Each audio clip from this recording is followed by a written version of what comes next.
it's Hannah, and the snowstorm came. In this video I'm going to be talking all about it.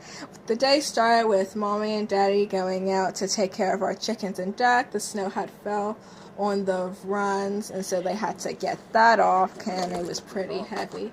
We also spent the day sledding and eating hot chocolate. We had no school on Monday, and it was really great because the snow had froze over, and so it went like super fast. And so here are some videos of us sledding. I hope you enjoy. Thanks for watching.